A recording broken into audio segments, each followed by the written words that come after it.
Jadi, makna puisi bait keempat yaitu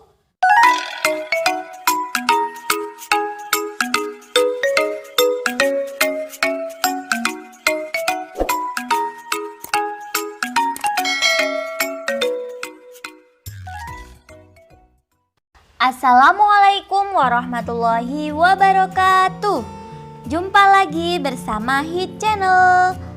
Untuk video kali ini kita akan belajar materi kelas 4, tema 6 cita-citaku, subtema 1 aku dan cita-citaku, pembelajaran 4. Tujuan pembelajaran ini sebagai berikut. Perhatikan gambar berikut. Kita dapat memiliki lebih dari satu cita-cita. Cita-cita kita pun tidak harus berupa profesi tertentu. Cita-cita seseorang merupakan impian yang ingin dicapai karena ia memiliki minat dan kesukaan. Minat dan kesukaan kita terhadap bidang tertentu dapat membantu kita meraih cita-cita. Cari tahulah mengenai kegiatan-kegiatan yang disukai dan kegiatan yang sulit dilakukan oleh temanmu. Apakah kegiatanmu sama dengan kegiatan temanmu?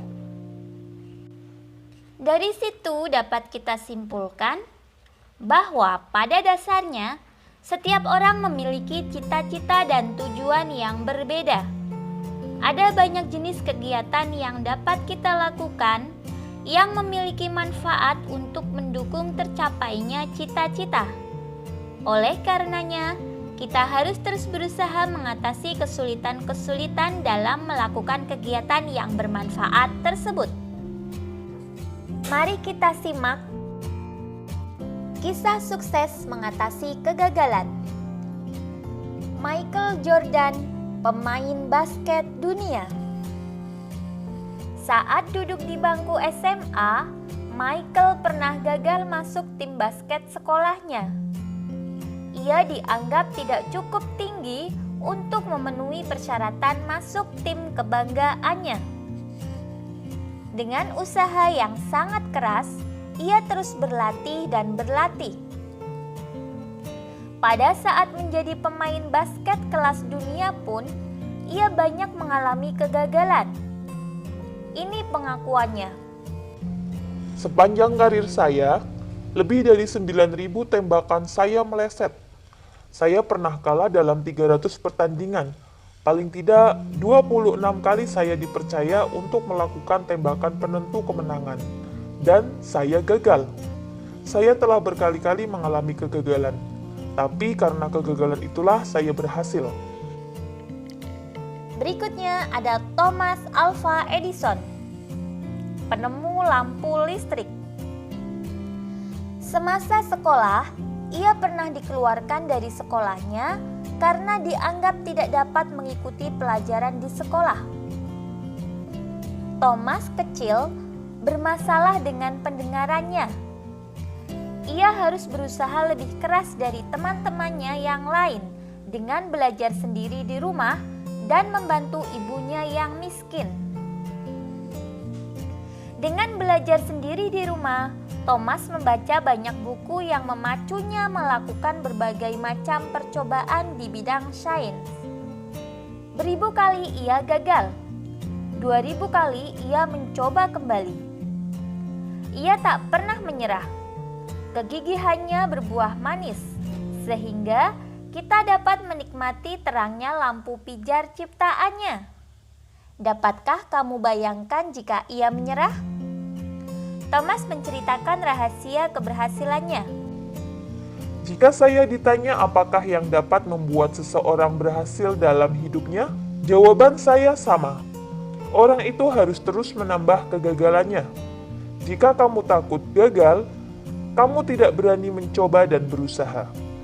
Dari kisah tersebut, kita dapat menyimpulkan bahwa cara mereka menghadapi kegagalan adalah dengan tidak mudah menyerah untuk meraih mimpi dan terus berlatih.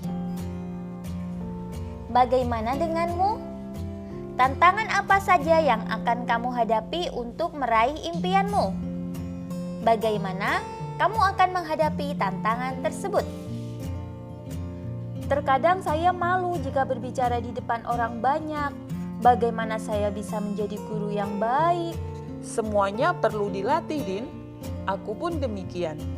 Aku harus berlatih agar bisa menjadi olahragawan yang hebat. Meskipun badanku kecil, nyaliku tidak kecil, Din. Yuk, kita saling memberi semangat untuk mencapai cita-cita kita. Benny yang berbadan kecil sangatlah gesit dan tangkas. Dayu yang gemulai pandai menari. Lihatlah Siti yang lincah, sungguh sigap gerakannya. Lani yang senang berolahraga pun sangat bugar. Kenampakan luar mereka sangatlah beragam, namun semuanya memberikan manfaat. Perhatikan gambar berikut. Negara Indonesia yang terletak di titik persilangan antara berbagai bangsa menyebabkan beragamnya ras yang ada di Indonesia. Ras berkaitan dengan ciri-ciri fisik atau ciri tubuh. Setiap suku di Indonesia mempunyai ciri fisik yang berbeda. Masyarakat yang tinggal di Pulau Papua dan Pulau Aru merupakan satu kelompok ras yang berbeda dengan kelompok lainnya. Kelompok masyarakat Sakai dari Riau, suku Kubu dari Sumatera Selatan, suku Tomuna dari Pulau Muna, masyarakat Enggano di Bengkulu, dan masyarakat Mentawai memiliki kemiripan satu dengan yang lain. Masyarakat Batak, Toraja, dan Dayak ada dalam kelompok ras tersendiri. Demikian juga dengan kelompok masyarakat Madura, Jawa, dan Bali memiliki ciri fisik yang hampir serupa. Bagaimana keragaman orang-orang yang ada di sekitarmu? Adakah ciri fisik berdasarkan suku asal yang membedakannya? Kalau di sekitar kakak tidak ada keragaman ciri fisik karena semua berasal dari suku yang sama, yaitu suku Jawa. Apakah manfaat mengetahui keragaman ras dan ciri fisik suku-suku yang ada di Indonesia? Manfaat mengetahui keragaman ras dan ciri fisik suku yang ada di Indonesia diantaranya meningkatkan pengetahuan serta wawasan tentang keberagaman yang ada di Indonesia. Kemudian, apakah manfaat mengetahui keragaman ras dan ciri fisik masyarakat di sekitar kita? Manfaat mengetahui keragaman ras dan ciri fisik masyarakat di sekitar kita yaitu dapat meningkatkan jiwa toleransi dan saling menghormati. Kemudian juga menumbuhkan rasa bersyukur atas adanya keberagaman. Perbedaan ciri fisik antar ras dan suku bangsa memperkaya keragaman masyarakat Indonesia. Keragaman yang menguatkan satu dengan yang lain sebagai bangsa Indonesia yang berbesar hati, hidup rukun dalam perbedaan. Keunikan tersebut disampaikan pada sebuah puisi. Tanah airku, tanah yang beragam. Karya De Caritas. Kamu menyebut dirimu orang Toraja. Dia menyebut dirinya orang Papua. Aku menyebut diriku orang Madura. Kami menyebut diri kami orang Indonesia. Kamu bersyukur dilahirkan di tanah para raja. Dia berterima kasih bergelar mutiara hitam. Aku bangga disebut sebagai punggawa. Kami bersujud dikenal sebagai Nusantara. Tanah airku, tanah titipan para dewa. Tanah airku, tanah pusaka. Tanah airku, tanah yang beragam. Segalanya ada untuk manusia Indonesia. Mari kita rawat Ibu Pertiwi ini. Mari kita sayangi jagat Nusantara ini. Mari kita pelihara pusaka ini. Demi kita, bangsa Indonesia.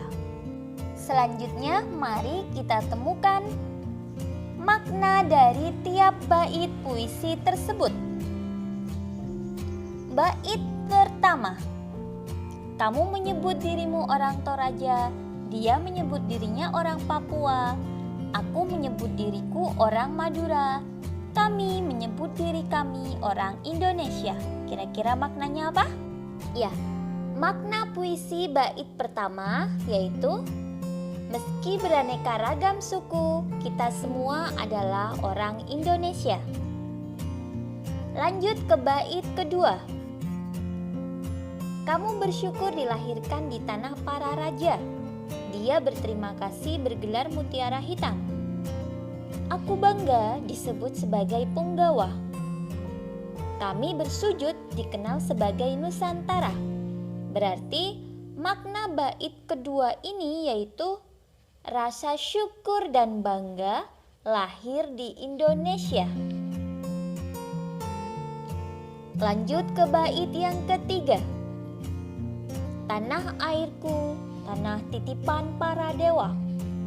Tanah airku, tanah pusaka. Tanah airku, tanah yang beragam. Segalanya ada untuk manusia Indonesia.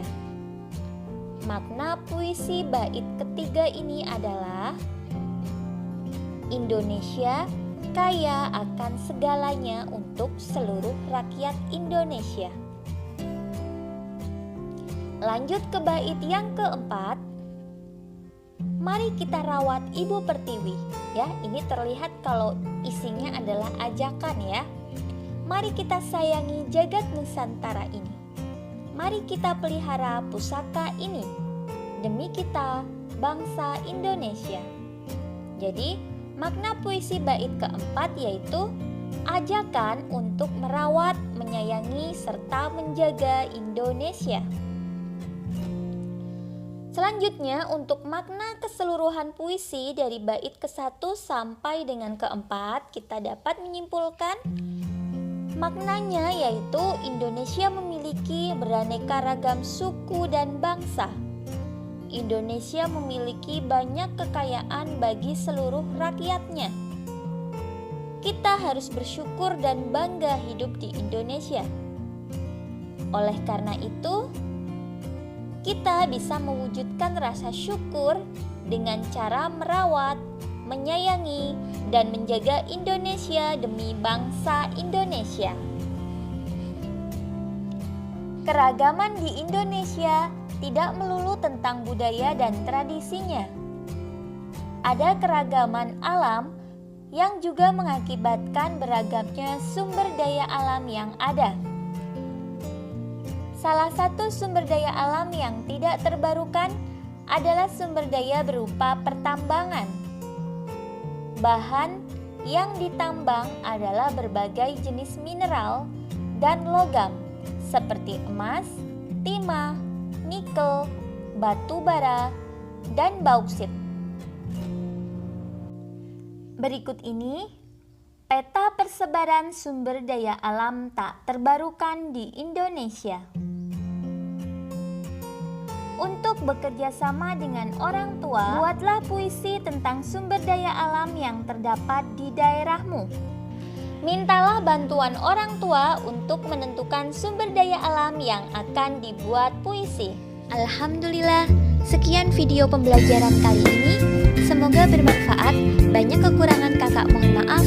Selamat belajar dan tetap jaga kesehatan.